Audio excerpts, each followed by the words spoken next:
নমস্কার বন্ধুরা, আজ আমি মোহাম্মদ ওয়াজেদ আলী রচিত মরু ভাস্কর গ্রন্থ থেকে সংগৃহীত মানুষ মোহাম্মদ সাল্লাল্লাহু সাল্লাম প্রবন্ধটি পাঠ করব। হজরত মোহাম্মদ সাল্লাল্লাহু সাল্লামের মানবিক গুণাবলী এ প্রবন্ধে বিশ্লেষণ করা হয়েছে। হজরত মোহাম্মদ সাল্লাল্লাহু সাল্লামের মানবিক গুণাবলী উপস্থাপনের মাধ্যমে এ প্রবন্ধ আমাদের নৈতিক, সৎ ও মানবিক হবার শিক্ষা দেয়। মানুষ মোহাম্মদ সাল্লাল্লাহু সাল্লাম। মোহাম্মদ ওয়াজেদ আলী। হজরতের মৃত্যুর কথা প্রচারিত হইলে মদিনায় যেন আধার ঘনাইয়া আসিল। কাহারও মুখে আর কথা সরে না, কেহ বা পাগলের মতো কাণ্ড শুরু করে। রাসূলুল্লাহর পীড়ার খবর শুনিবার জন্য বহু লোক জমায়েত হইয়াছে। কে একজন বলিলেন, তাহার মৃত্যু হইয়াছে। বীরবাহু ওমর উলঙ্গ তরবারি হাতে লইয়া লাফাইয়া উঠিলেন। যে বলিবে হজরত মরিয়াছেন, তাহার মাথা যাইবে। মহামতি আবু বক্কর শেষ পর্যন্ত হজরতের মৃত্যুশয্যার পাশে ছিলেন। তিনি গম্ভীরভাবে জনতার মধ্যে দাঁড়াইলেন, বলিলেন, যাহারা হজরতের পূজা করিত তাহারা জানুক তিনি মারা গিয়াছেন, আর যাহারা আল্লাহর উপাসক তাহাদের জানা উচিত আল্লাহ অমর, অবিনশ্বর, আল্লাহর সুস্পষ্ট বাণী। মুহাম্মদ সাল্লাল্লাহু সাল্লাম একজন রাসূল বই আর কিছু নন। তাহার পূর্বে আরও অনেক রাসূল মারা গিয়াছেন। রাসূলুল্লাহ সাল্লাল্লাহু সাল্লাম মরিতে পারেন, নিহত হইতে পারেন। তাই বলিয়া তিনি যেই সত্য তোমাদের দিয়া গেলেন, তাহাকে কি তোমরা মাথা পাতিয়া গ্রহণ করিবে না? এই বিশ্বভুবনে ওই দূর অন্তরিক্ষে যাহা কিছু দেখিতে পাও, সবই আল্লাহর সৃষ্টি। তাহারই দিকে সকলের মহাযাত্রা। হজরত আবু বক্করের গম্ভীর উক্তিতে সকলেরই চৈতন্য হইল। হজরত ওমরের শিথিল অঙ্গ মাটিতে লুটাইল। তাহার স্মরণ হইল হজরতের বাণী, আমি তোমাদেরই মতো একজন মানুষ মাত্র। তাহার মনে পড়িল কুরআনের আয়াত, মুহাম্মদ, মৃত্যু তোমারও ভাগ্য, তাহাদেরও ভাগ্য। তাহার অন্তরে ধ্বনিয়া উঠিল মুসলিমের গভীর প্রত্যয়ের স্বীকারোক্তি, অমর সাক্ষ্য, মুহাম্মদ সাল্লাল্লাহু সাল্লাম আল্লাহর দাস, মানুষ ও রাসূল। শোকের প্রথম প্রচণ্ড আঘাতে আত্মবিস্মৃতির পূর্ণ সম্ভাবনার মধ্যে দাঁড়াইয়া স্থির হজরত আবু বক্কর রাদিয়াল্লাহু আনহু রাসূলের প্রতি শ্রদ্ধা নিবেদনের সীমারেখা সৃষ্টি করিয়া তুলিলেন। তিনি রাসূল, কিন্তু তিনি মানুষ, আমাদেরই মতো দুঃখ বেদনা, জীবন মৃত্যুর অধীন, রক্ত মাংসে গঠিত মানুষ। এই কথায় বৃদ্ধ হজরত আবু বক্কর সিদ্দিক রাদিয়াল্লাহু আনহু মূর্ছিত মুসলিমকে বুঝাইয়া দিলেন, তিনি মানুষের মন আকর্ষণ করিয়াছিলেন, মুখ্যত তাহার মানবীয় গুণাবলী দ্বারা। মক্কার শ্রেষ্ঠ বংশে তিনি জন্মিয়াছিলেন। তিনি বংশগৌরবে হজরতের সচেতন চিত্তে মুহূর্তের জন্যও স্থান লাভ করে নাই। জন্মদুঃখী হইয়া তিনি সংসারে আসিয়াছিলেন।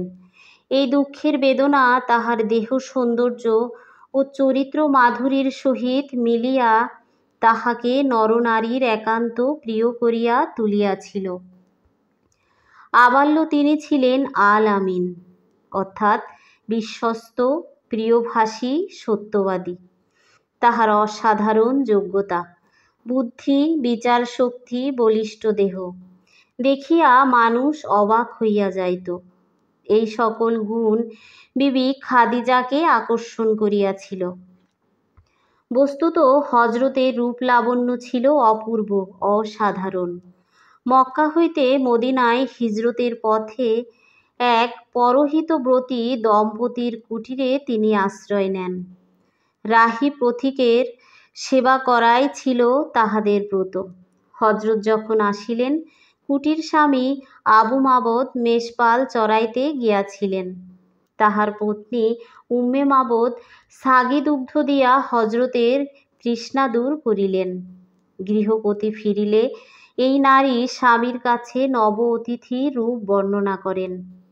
সুন্দর সুদর্শন পুরুষ তিনি, তাহার শীর্ষে সুদীর্ঘ কুঞ্চিত কেশপাশ, বয়ানে অপূর্ব কান্তশ্রী, তাহার আয়ত কৃষ্ণ দুটি নয়ন, কাজল রেখার মতো যুক্ত ভ্রুযুগল, তাহার সুউচ্চ গ্রীবা, কালো কালো দুটি চোখের ঢলো ঢলো চাহনি মন প্রাণ কাড়িয়া নেয়। গুরুগম্ভীর তাহার নীরবতা, মধুবর্ষী তাহার মুখের ভাষণ, বিনীত নম্র তাহার প্রকৃতি। তিনি দীর্ঘ নন, খর্ব নন, কৃশ নন, এক অপূর্ব পুলক দীপ্তি তাহার চোখে মুখে, বলিষ্ঠ পৌরষের ব্যঞ্জনা তাহার অঙ্গে। বড় সুন্দর, বড় মনোহর সেই অপরূপ রূপের অধিকারী। সত্যই হজরত বড় সুদর্শন পুরুষ ছিলেন। তাহার চেহারা মানুষের চিত্ত আকর্ষণে যতটুকু সহায়তা করে, তাহার সবটুকু তিনি পাইয়াছিলেন। সত্যের নিবিড় সাধনায় তাহার চরিত্র মধুময় হইয়া উঠিয়াছিল। কাছে আসিলেই মানুষ তাহার আপনজন হইয়া পড়িত। অকুতভয় বিশ্বাসে তিনি অজেয় হইয়াছিলেন। শত্রুর নিষ্ঠুরতম নির্যাতন তাহার অন্তরের লৌহকপাটে আহত হইয়া ফিরিয়া যাইত। কিন্তু সত্যে তিনি বজ্রের মতো কঠিন, পর্বতের মতো অটল হইলেও করুণায় তিনি ছিলেন কুসুম কোমল। বৈরীর অত্যাচারে বারবার তিনি জর্জরিত হইয়াছিলেন। শত্রুর লোষ্ঠাঘাতে, অরাতির হিংস্র আক্রমণে বরাঙ্গের বসন তাহার বহুবার রক্তরঙিন হইয়া উঠিয়াছে। তথাপি পাপী মানুষকে তিনি ভালোবাসিয়াছিলেন। অভিশাপ দেওয়ার চিন্তাও তাহার অন্তরে উদিত হয় নাই। মক্কার পথে প্রান্তরে পৈত্তলিকের প্রস্তর ঘায়ে তিনি আহত হইয়াছেন। ব্যঙ্গ বিদ্রূপে বারবার তিনি উপহাসিত হইয়াছেন। কিন্তু তাহার অন্তর ভেদিয়া একটি মাত্র প্রার্থনার বাণী জাগিয়াছে, এদের জ্ঞান দাও প্রভু, এদের ক্ষমা করো। তায়েফে সত্য প্রচার করতে গিয়া তাহাকে কি ভীষণ পরীক্ষার সম্মুখীন হইতে হইয়াছিল আমরা দেখিয়াছি। পথ চলিতে শত্রুর প্রস্তর ঘায়ে তিনি অবসন্ন হইয়া পড়িতেছিলেন, তখন তাহারাই আবার তাহাকে তুলিয়া দিতেছিল। তিনি পুনর্বার চলা শুরু করলে দ্বিগুণ তেজে পাথর বৃষ্টি করিতেছিল। রক্তে রক্তে তাহার সমস্ত বসন ভিজিয়া গিয়াছে। দেহ নিঃসৃত রুধির ধারা পাদুকায় প্রবেশ করিয়া জমিয়া শক্ত হইয়াছে। মৃত্যুর আবছায়া তাহার চৈতন্যকে সমাচ্ছন্ন করিবার চেষ্টা করিতেছে। তথাপি অত্যাচারীর বিরুদ্ধে তাহার বিন্দুমাত্র অভিযোগ নাই। রমণীর রূপ, গৃহস্থের ধন সম্পদ, নেতৃত্বের মর্যাদা, রাজার সিংহাসন, সব কিছুকে তুচ্ছ করিয়া সেই সত্যকে তিনি জীবনের শ্রেষ্ঠতম সম্বল জ্ঞানে আশ্রয় করিয়াছিলেন। তাহাকে উপহাসিত, অবহেলিত, অস্বীকৃত দেখিয়াও ক্রোধ, ঘৃণা বা বিরক্তির একটি শব্দও তাহার মুখে উচ্চারিত হয় নাই। অভিসম্পাত করিতে অনুরুদ্ধ হইয়াও তিনি বলিলেন, না না, তাহা কখনোই সম্ভব নয়। এই পৃথিবীতে আমি ইসলামের বাহন, সত্যের প্রচারক, মানুষের দ্বারে দ্বারে সত্যের বাণী বহন করা আমার কাজ। আজ যাহারা সত্যকে অস্বীকার করিতেছে, তাহাকে মারিতে উদ্যত হইয়াছে, হয়তো কাল তাহারা তাহাদের অনাগত বংশধরেরা ইসলাম কবুল করিবে। আপনার আঘাত জর্জরিত দেহের বেদনায় তিনি কাতর। সত্যকে ব্যাহত দেখিয়া মনের ব্যথা তাহার সেই কাতরতাকে ছাপাইয়া উঠিল। তিনি ঊর্ধ্বদিকে বাহু প্রসারণ করিয়া বলিলেন, তোমার পতাকা যদি দিয়াছ প্রভু, হীন আমি, তুচ্ছ আমি, নির্বল আমি, তাহা বহন করিবার শক্তি আমায় দাও। বিপদ বারণ তুমি অশরণের শরণ হও। তোমার সত্য মানুষের দ্বারে পৌঁছাইয়া তাহাকে উন্নীত করিলেন, যাহারা তাহাদের পংক্তিতে আমায় স্থান দাও। মক্কাবাসীরা হজরতের নবিত্ব লাভের শুরু হতেই তাহার প্রতি কি নির্মম অমানসিক অত্যাচার চালাইয়াছিল আমরা দেখিয়াছি। যখন তাহাদের নির্যাতন সহনাতীত হইল, যখন দেখা গেল কুরেশরা সত্যকে গ্রহণ করিবে না, হজরত মদিনায় চলিয়া গেলেন। পথে তাহাকে হত্যা করিবার জন্য তাহারাও হজরত আবু বক্করের ছিন্নমুণ্ড আনিবার জন্য বিপুল পুরস্কারের লোভ দেখাইয়া ক্ষুধার্ত বাঘের মতো হিংস্র শত শত ঘাতক পাঠানো হইল। বদর, ওহদ ও আহজাব যুদ্ধে মক্কার বাসিন্দা এবং তাহাদের মিত্র জাতিরা সম্মিলিত হইয়া ইসলামের ও মুসলিমের চিহ্নটুকু পর্যন্ত ধরাপৃষ্ঠ হইতে মুছিয়া ফেলিবার জন্য প্রাণপণ করিল। খয়বরের যুদ্ধে হজরতের পরাজয়ের মিথ্যা সংবাদ শুনিয়া হজরতের মৃত্যু সম্ভাবনার আনন্দে আত্মহারা হইয়া পড়িল।